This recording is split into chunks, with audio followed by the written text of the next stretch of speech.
মনে করতে হবে শেষ নবীর পরে আর কোন নবী নাই, নবী আসবেন না। আল্লাহ পাক রব্বুল ইজ্জত আমাদের নবীকে যেই নবুয়ত দান করেছেন, সেই নবুয়তের সবচেয়ে বড় বৈশিষ্ট্য হলো খতমে নবুয়ত। আল্লাহ পাক রব্বুল আলামিন আমাদের নবীকে খতমে নবুয়তের সিংহাসন দান করেছেন। এই সিংহাসনে একমাত্র তিনি উপবেশন করেছেন। তিনি ছাড়া এই খতমে নবুয়তের সিংহাসনে দ্বিতীয় আর কারো বসবার অধিকার নেই।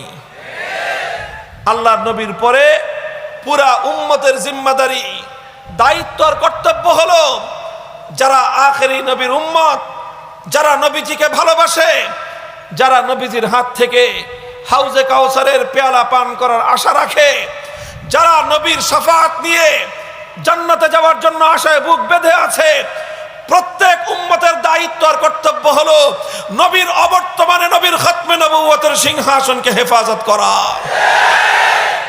কোন কুলাঙ্গার, কোন চোর, ডাকাত, ভণ্ড, প্রতারক, মিথ্যাবাদী, দাজ্জাল, প্রতারক যদি এই খতমে নবুয়তের সিংহাসনে বসবার চেষ্টা করে, তাহলে তার অপবিত্র হাত থেকে এই সিংহাসনের গৌরব রক্ষা করা মুমিনদের ঈমানি জিম্মাদারি।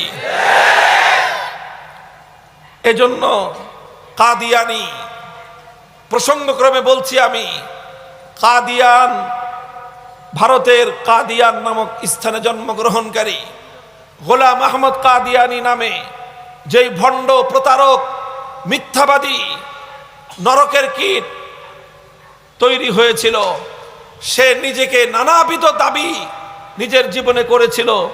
তার মধ্যে সবচেয়ে বড় ভয়ঙ্কর যেই দাবি সে করেছিল, সে নিজেকে নবী বলে দাবি করেছিল। আরো অনেক দাবি সে করেছে।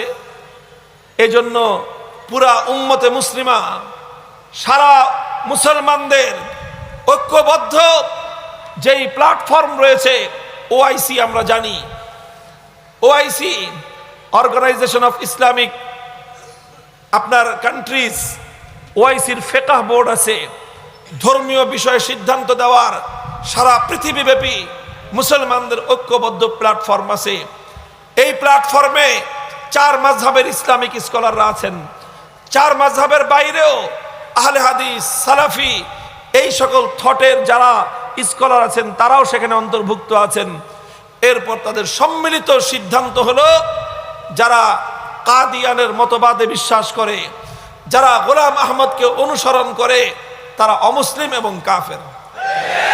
সন্দেহের কোনো অবকাশ নেই, কারণ তারা খতমে নবুয়তের অস্বীকারী।